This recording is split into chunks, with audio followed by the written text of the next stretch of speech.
Muy buenas tardes, estimados colegas. Un gusto poder saludarlos y también quien nos ha estado apoyando en estas transmisiones ha sido Psicoeducativa, una entidad que nos ha apoyado con la grabación de los videos, la publicación y toda esta capacitación.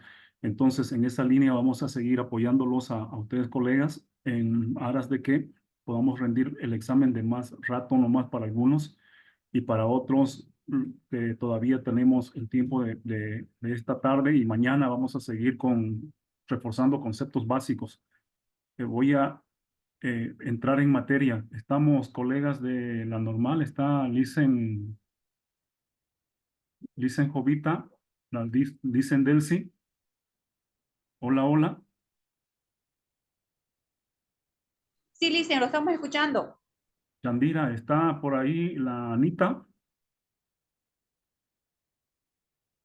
Bien, vamos a entrar porque esto es tiempo limitado, así que tenemos que terminar con esta presentación lo más rápido posible y en esa línea vamos a comenzar nuestra presentación.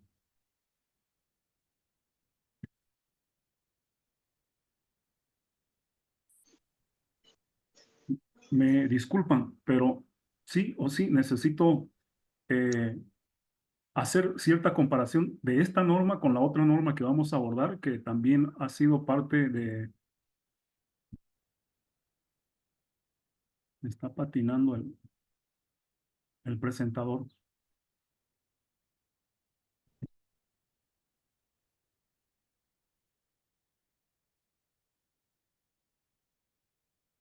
A ver ahora. Ya, se escucha, ¿no? Vamos a bloquear la imagen para que desplacen más. Mi ordenador no es de los más modernos, pero ahí estamos. Entonces, colegas, yo les decía que es necesario ver esta norma paralelo a la norma 062, porque de pronto nos hace confundir. Este es el reglamento de sanciones de faltas disciplinarias del magisterio y ha sido pregunta en el anterior examen, parte de las preguntas, no de todas, pero se puede ver lo que estoy compartiendo. Sí, se ve. Algo me dice que no se ve.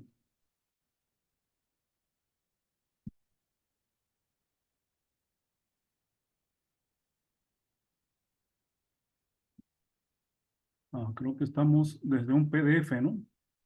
Estamos desde un PDF. Permítanme cerrar un ratito, dejar de compartir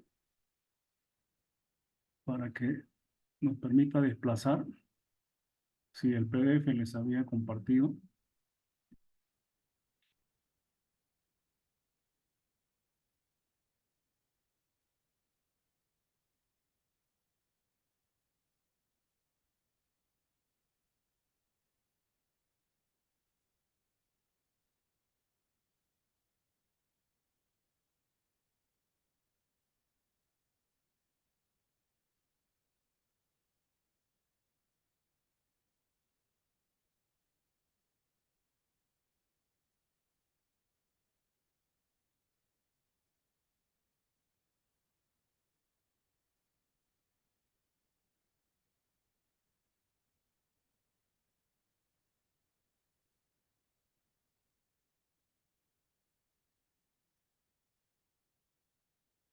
Ahora sí.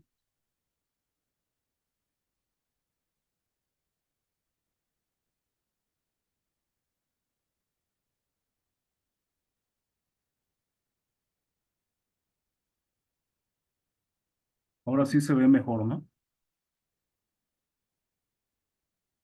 Bien, colegas, de pronto esta es una normativa que la conocemos todo y que la hemos leído, pero reitero, simplemente vamos a usarla para hacer la comparación con la 062, que también es parte del examen y nos han agarrado varias veces.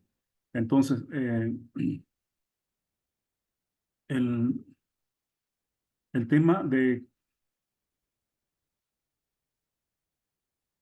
las preguntas han estado acá, en qué tipo de faltas tenemos, y sabemos que son leves, graves y muy graves, pero lo importante acá, colegas, esta vez en el anterior examen nos han hecho preguntas de las faltas leves. Entonces, nada raro que ahora agarren las graves y las muy graves. Pero es importante agarrarse de las palabras claves. Cuando usted se agarra las palabras claves, entonces puede hacer la diferencia. Y aquí vamos a encontrar que las palabras que no se repiten en faltas graves y faltas muy graves es suspensión, que es suspensión de labores de cumpleaños. Negligencia, no las va a encontrar en ninguno de estos dos textos. El desorden, el cumplimiento, eso es falta leve. La resistencia a órdenes es falta leve. El consumo de cigarrillos. Acá el abandono, aquí encontramos otra vez abandono, pero ahí inmediatamente asociamos con la palabra abandono injustificado de funciones. Eso es falta leve. Y el abandono del lugar de trabajo, ya eso es falta grave. Entonces, tienen que guiarse por esas dos palabras clave. La inasistencia de los perfiles, la utilización de los estudiantes. Estas son las palabras clave que vamos a memorizar. Voy a pedir, por favor, a los que estamos con micrófonos encendidos, apaguemos nuestros micrófonos. Y en faltas graves vamos a encontrar que las palabras claves están en la extorsión a alumnos ofreciendo calificaciones. La palabra clave es extorsión, que no la encuentra. Participación o encubrimiento. La palabra encubrimiento solamente la va a encontrar en faltas graves.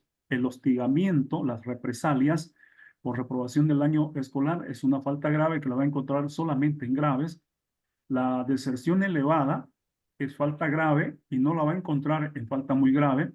El uso de bebidas alcohólicas solamente lo va a encontrar en este sector. Bueno, voy a pasar.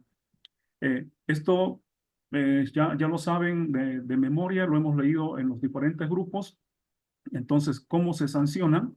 Las leves se sancionan amonestando en privado, con amonestación por escrita y hasta descuento de 1 a 5 días traslados del lugar de trabajo. Y las graves se sancionan con suspensión sin goce de haber desde 15 días a 60 días, postergación de ascenso por 1 año o descenso a un cargo inferior, y las muy graves con retiro definitivo. Vamos a pasar a este cuadro, que es donde nos agarran y nos dicen de dónde sacan tantas horas, días, tiempo. Los términos procesales, aquí les establecí una tablita comparativa para que ustedes hagan memoria de esto. Solo con 48 horas que se repiten, aparecen dos opciones en términos procesales. La remisión de la denuncia, que debe hacerse en 48 horas, y la remisión de obrados, que también debe hacerse en 48 horas. Remisión de obrados y remisión de la denuncia, 48 horas.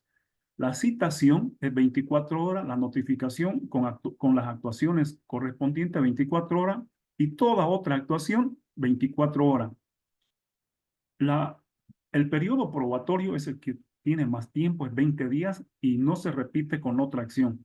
El fallo es en 5 días, la apelación en 3 días, la apelación en caso de procesamiento por falta disciplinaria, apelación en el marco del reglamento de faltas y sanciones disciplinarias del magisterio.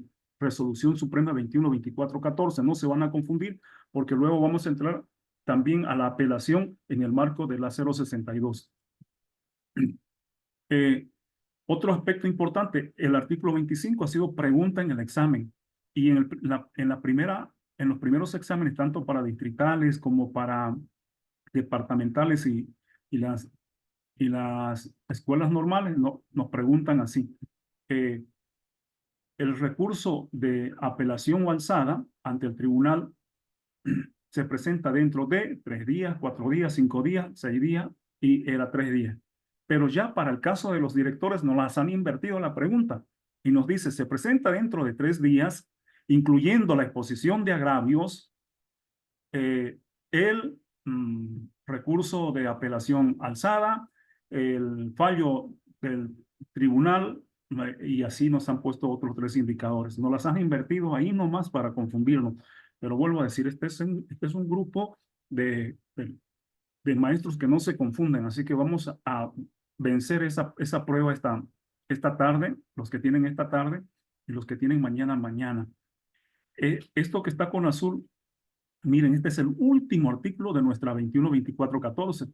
Resulta de que en varias oportunidades, como ya lo han rebatido todas las normas, entonces se han agarrado de esto. Nada raro que ahora también se agarren del primer artículo. Lean el primero, segundo, tercer, cuarto artículo porque A veces nos estamos yendo directamente a la falta, como estoy haciendo en este momento, porque voy corriendo para poder terminar con el propósito de esta sesión. Entonces, los expedientes, ¿dónde se guardan? Nos decían en las direcciones departamentales, en el tribunal de la dirección distrital o en el Departamento de Archivos del Ministerio de Educación y Cultura. Es en el Departamento de Archivos del Ministerio de Educación y Cultura. Y con eso terminamos esta parte de... acá en el reglamento solamente nos han hecho esta pregunta de acá, de este artículo. El tiempo de servicio se califica con la asignación de 1 punto por trimestre. Miren, no la repetían. En 20 años la he vuelto a ver en un examen otra vez, volver a repetir esta pregunta. Y bueno, después nos han preguntado, voy a correr, alguna vez nos han preguntado cuántos años se requieren como requisitos para ser director de escuela. Se requieren 5 años, no menos de 100 puntos. Para ser inspector de distrito, 8 años, no menos de 120 puntos, pero además tienes que haber ejercido el cargo de director. Para ser jefe de distrito, también 8 años. En este caso, no menos de 150 puntos y también haber ejercido el cargo de director. Para ser director general, para ser director de instituto, para ser director nacional del instituto, necesitas formación pedagógica y haber ejercido cargos jerárquicos, no menos de 15 años de servicio, no menos de 200 puntos para esos cargos. Y nos agarraron de este artículo de acá. He saltado uno, ¿no? ¿Cuánto tiempo tenemos para apelar en caso de considerar nuestra calificación en los concursos de méritos inequitativas? Entonces, dice la convocatoria, dice el reglamento, que tenemos 10 días para apelar. Eso dice este reglamento del escalafón. Entonces no nos confundimos. Pero también nos han agarrado del 74, que ha sido pregunta. Los maestros que habiendo cumplido el requisito de inscripción en el escalafón y que no estando afectados por las faltas previstas en el artículo anterior, quedaren cesantes sin culpabilidad de sus partes, tendrán derecho a percibir el 100% de haberes del cargo que desempeñan hasta que se les restituyan sus funciones del mismo rango en un máximo de, nos dijeron, 90 días, 30 días, 60 días, 20 días, entonces es 90 días. Y para que no se nos olvide, yo lo he vuelto a repetir eso y ponerlo con rojo, que es un máximo de 90 días cuando se nos ha suspendido sin procesos administrativos, porque así se le ocurrió a la autoridad. Entonces, tenemos el derecho a goce de haberes hasta un máximo de 90 días. Ahí dejamos algunas preguntas y vamos a correr en lo que estamos en este momento. Y acá, un resumen de la ley SAPCO. Entonces, estas preguntas han estado en el examen. La ley SAPCO establece 4 tipos de responsabilidades: la administrativa, la ejecutiva, la civil y la penal. Y dice así, la ley SAPCO establece responsabilidades según resultados emergentes del desempeño de las funciones, deberes y atribuciones asignadas a su cargo. Estas pueden ser, entonces usted vaya directamente donde están estas 4 responsabilidades, marque y siga la carrera, no se detenga en estar leyendo estos adornos del inciso A, inciso B. Cuando la acción u omisión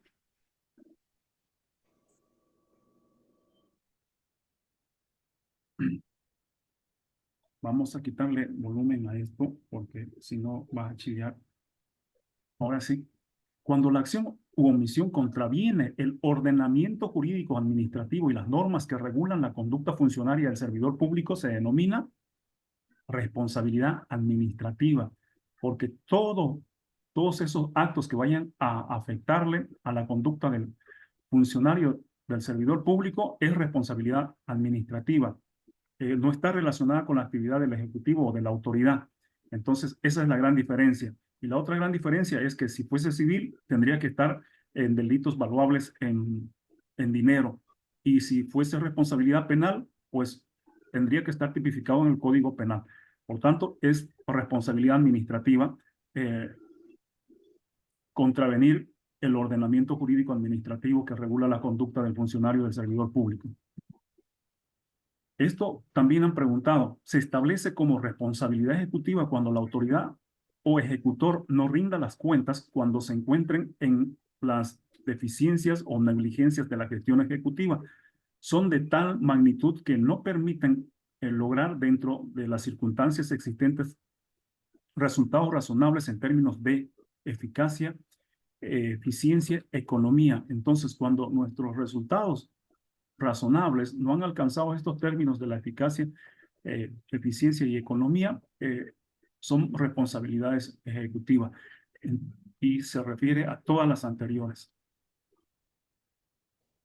Ahora sí, es lo que les decía hace rato, cuando la acción o la omisión del servidor público o de la persona natural o jurídica privada cause daños al Estado valuable en dinero, se define como responsabilidad civil.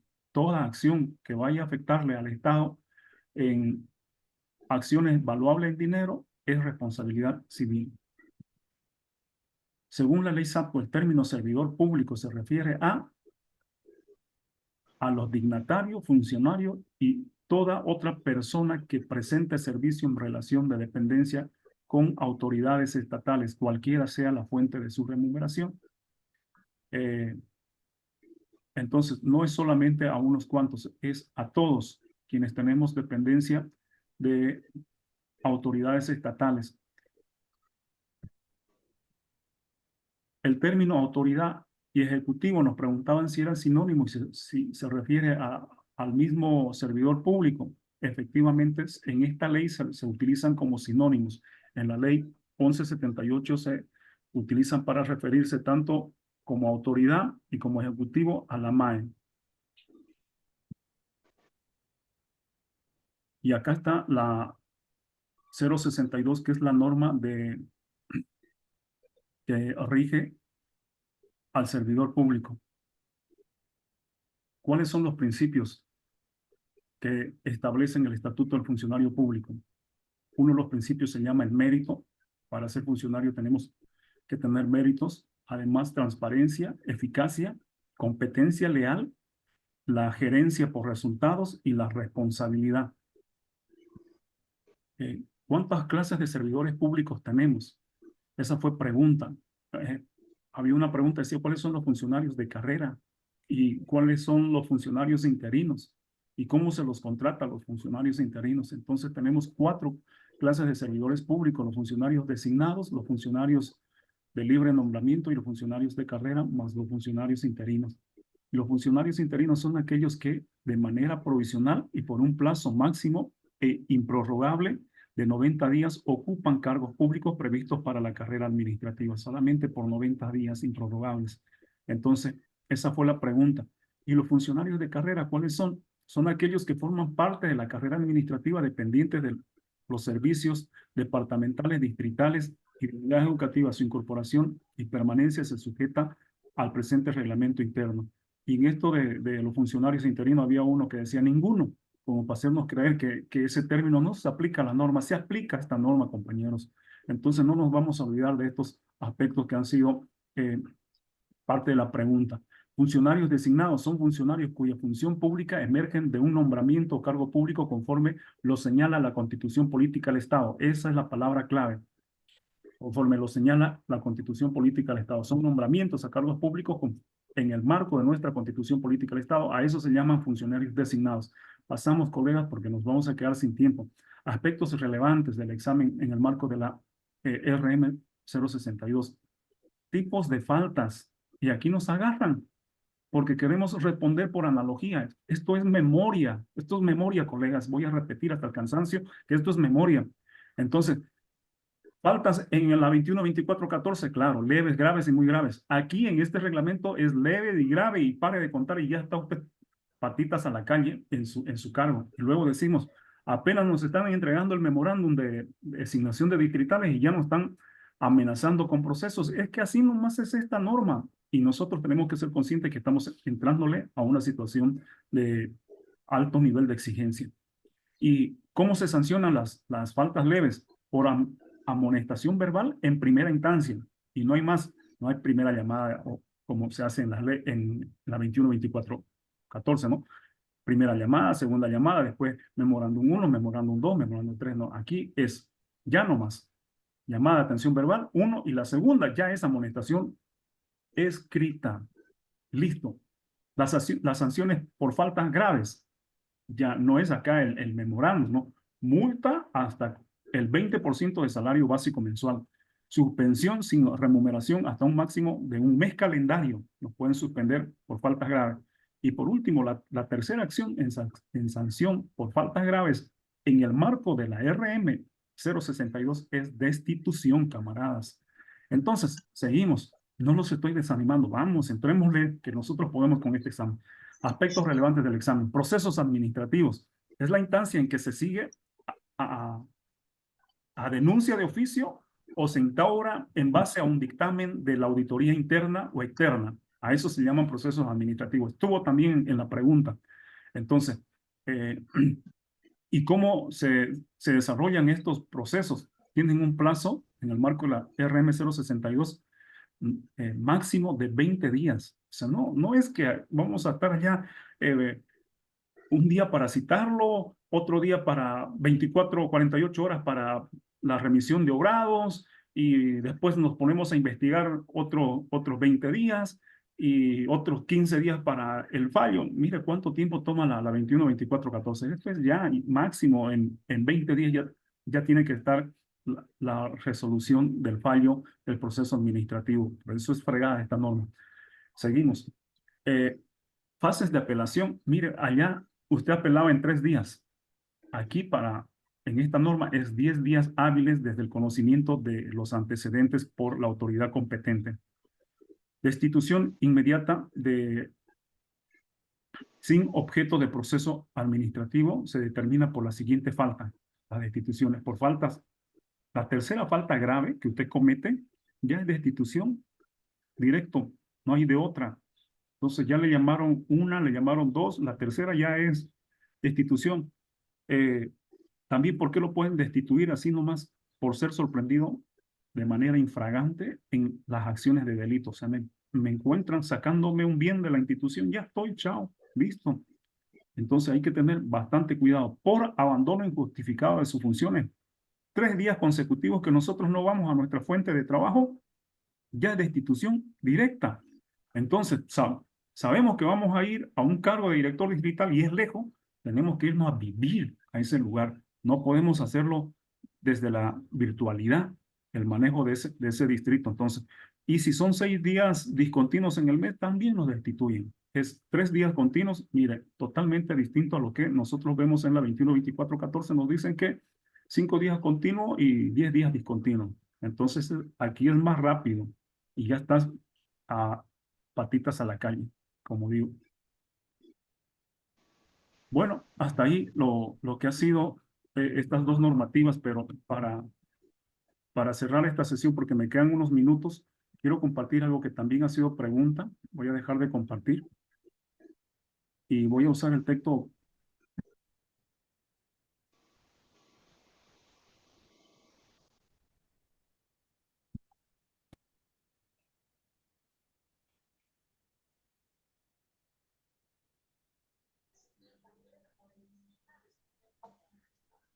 Ok, no lo tengo abierto, pero lo busco.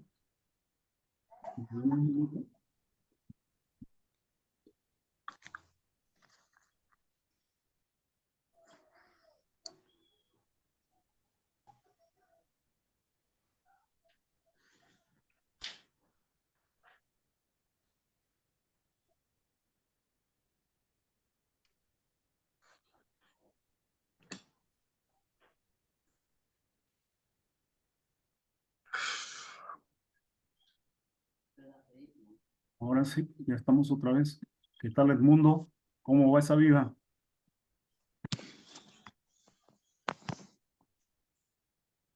Un gusto. Hola, profe, un gusto saludarlo. Aquí estamos atentos.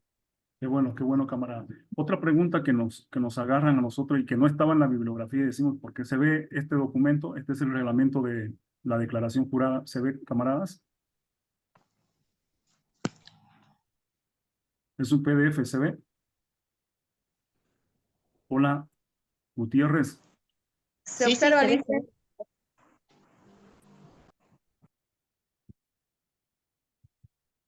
Se observa, Dan, se observa. Qué bueno, camarada, gracias.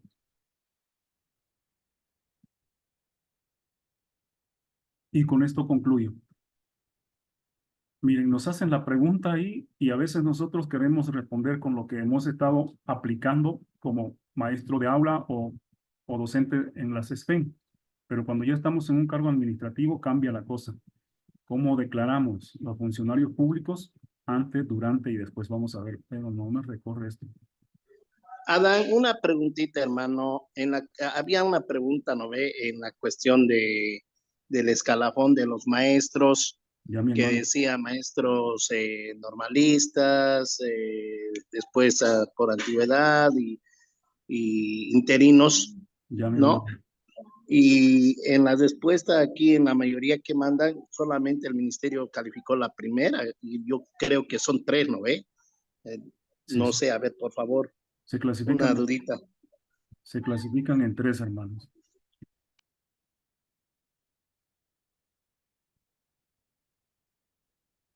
Ya, termino con la exposición porque esto es cortito y voy a las preguntas, ¿ya? Entonces estábamos en que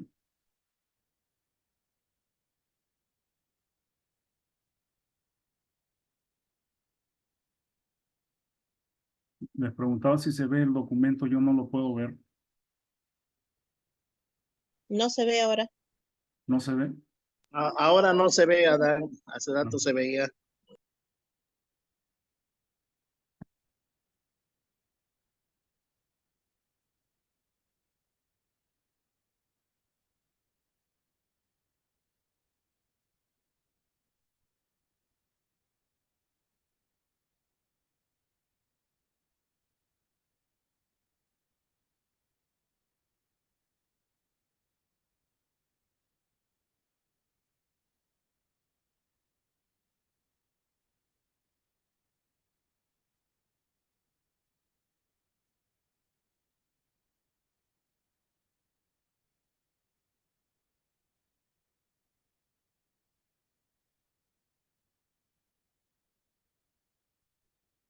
ahora sí, ahora sí lo vamos a poder visualizar bien.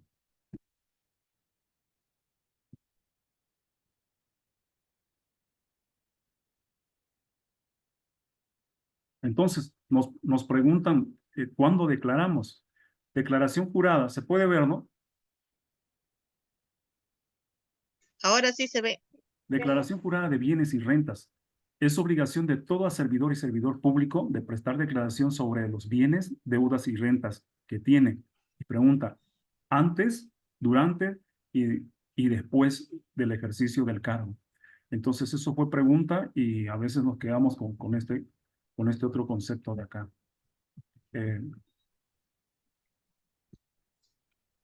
¿A qué se denomina funciones educativas y de docencia?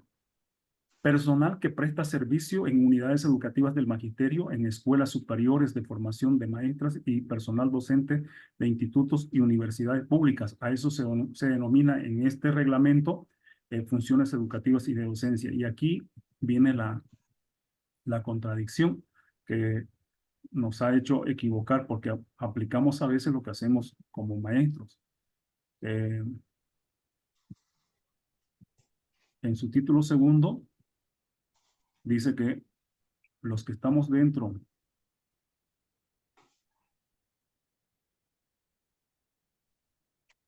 de el espacio laboral vinculado como función docente maestro, tenemos que declarar, aquí está, cada 10 años, cada 10 años declaran los funcionarios, cada 10 años para servidores o servidoras públicos que cumplan funciones educativas y de docencia, o funciones de salud y funciones de apoyo y servicio en la administración pública a partir de su última declaración jurada de bienes no voluntarias, tomando en cuenta la fecha del formulario y la no presentación. Entonces, ellos presentan cada 10 años y lo deben hacer en el mes de su cumpleaños. Y también les establecen estas flexibilizaciones, que si no ha podido hacerlo en el mes de su cumpleaños y es de provincia, puede hacerlo 30 días después de ese mes, en el siguiente mes.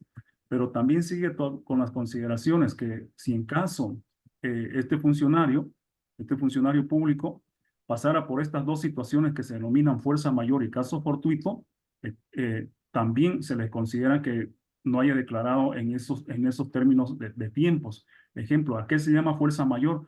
Cuando se tiene un obstáculo externo, imprevisto o inevitable, que origina una fuerza extraña al hombre que impide el cumplimiento de estas obligaciones. Y estos pueden ser incendios, inundaciones y otros desastres naturales. ¿Y a qué se denomina caso fortuito?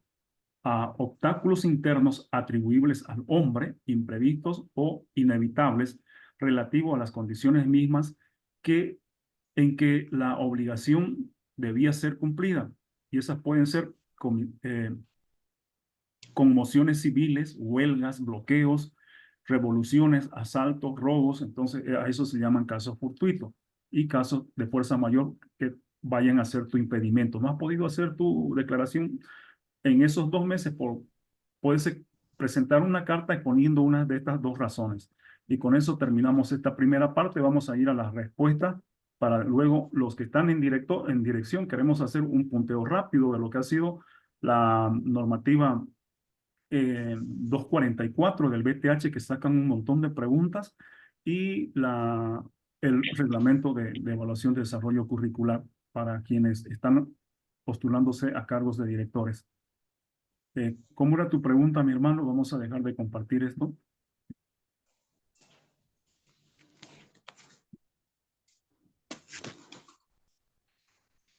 ¿Quién preguntó? No me acuerdo si fue Minero. Hola, mi hermano, camarada. ¿Cómo era tu pregunta? Mientras aparece Miguel, te hago una pregunta, hermano. Mande, mande. En caso de violencia sexual o físico, yo como profesor de la unidad educativa y yo detecto eso en los estudiantes, una violencia sexual o otra violencia, ya sea física, psicológica, ¿a quién debo denunciar primero? ¿Al director, a la defensoría o a la fiscalía? Ya, ahorita entramos a, a la 1302 y la 13020. Ya enseguida entramos a Ya, ese contenido. Con relación a estas ya. 2 provincias que se han realizado, preguntaba el compañero Miguel y decía,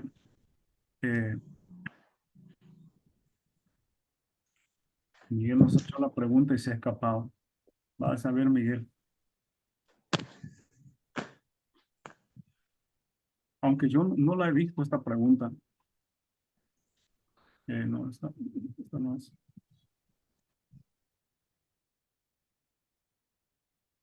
Ya. Esta es su pregunta. Se reconocen 3 clases de maestros normalistas titulares e interinos. ¿Quiénes son los normalistas? Los que egresan o los que siguen un curso de formación regular, de formación pedagógica. Y los interinos es que, careciendo de formación pedagógica regular, ingresan al servicio de forma provisional presentando los siguientes requisitos, como el diploma de bachiller, el título universitario para el ciclo secundario. Y los titulares son aquellos que después de haber ejercido 10 años de servicio docente aprueban el examen de capacidad. No sé si era su pregunta de Miguel. Esa era. Correcto, está bien. Estaba Ahora, en la pregunta del examen.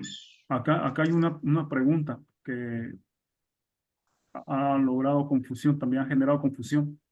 Es que, ¿qué se requiere para ingresar